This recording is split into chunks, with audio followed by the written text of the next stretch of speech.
This little segment is how to get into comics. Any universe that has more than 5 titles, like DC and Marvel are the big ones, but this isn't the company has more than 5 titles, this is the universe. So some DC comics don't actually count towards this at all, and some Marvel comics also do not count towards this at all.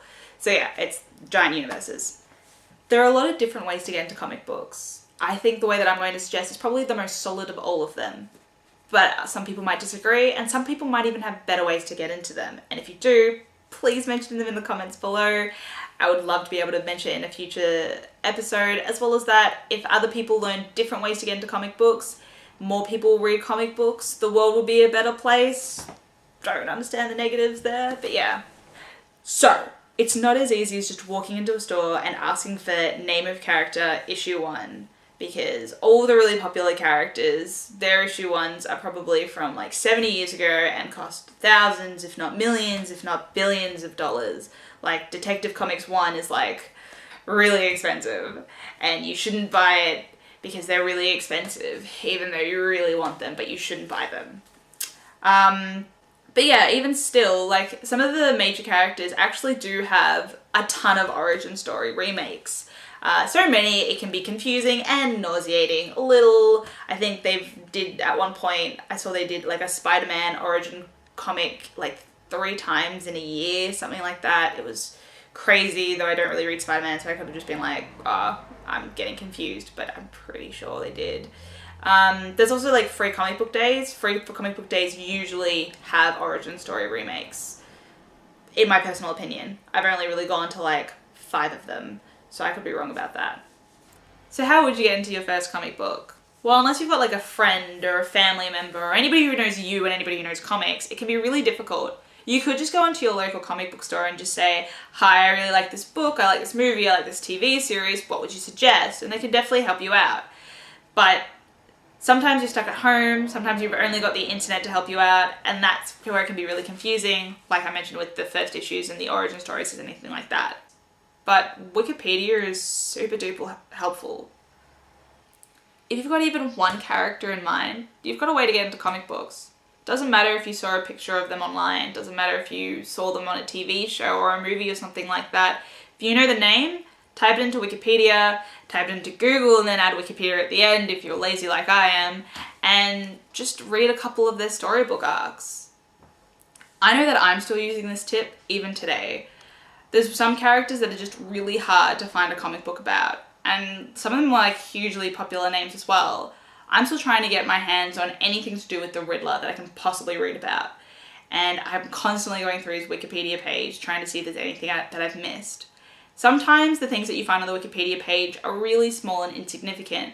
Like, I got into a really big comic book series just because I was on the Riddler's Wikipedia page, and it said something really tiny like, he is featured in Zero Year. And then I was like, okay, well then I'll just Google Zero Year, which I did.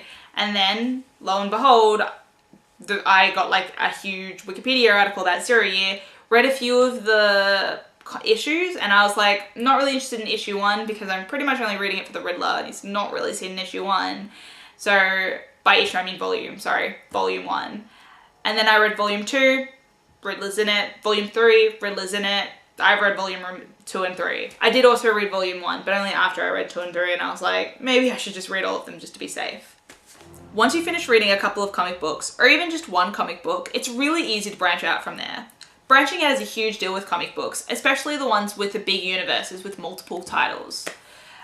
Sometimes you'll be reading a comic and it'll be your favorite comic, and then the character's best friend will come in from a completely other comic book title, and they'll reference something from like a week ago in a different title or years ago in something that you've never even heard of, and you'll get that sweet, sweet author's note in the corner saying, did you miss out on this? Or to know what they're talking about, read best friend's name, issue 15. And then you'll Google that, or you'll just buy it and you'll just read it. Like anything like that. Sometimes you'll immediately know, I don't like that character, I'm not gonna read them. Or you remember them from a previous comic and you're like, oh, I actually read something else that they were in and I don't care about them. I've personally found a lot of comic books by using the author's notes that I still read today, but I've also found a lot of comic books that I probably would never read again because of the author's notes. I know I've read back when the New 52 first started, Black Canary was hanging out with Batgirl, and they referenced something from Birds of Prey. So I read Birds of Prey. I would never read Birds of Prey again. Not because of anything bad, I just personally did not like Birds of Prey. And now I know that, like, if Black Canary ever came back to Batgirl and said, hey, do you remember when we did this when we were with the Birds of Prey? I probably wouldn't go back and read the thing they were referencing, because I already know I don't really like Birds of Prey. There's also tons of team-ups, crossovers, random references to pretty much random anythings. Sometimes a character will team up with somebody that they've never met before in their life, and you'll just turn around and you'll be like, wow, that character's really funny, or badass, or any reason that you like a character and you really want to know about them. You can just Wikipedia their names again, read their storybook arcs, and learn about them. Buy their comics. Buy their friends' comics. Just buy comics. I just can't push this enough. Buy comics. If you like the comics, buy the comics. Comics are great. So this has worked for me, and I really hope it works for you. I love comics. I want people to read comics. I want to be able to talk about comics with people and just really like spread it out. It's really good to read them. It's really fun. If you have any thoughts or any suggestions or anything like that, feel free to leave a comment. I'll read them, I'll respond, all that kind of stuff. I haven't actually found a way to tie these off yet, so hope this has been a good video. Yeah. See you around. Not.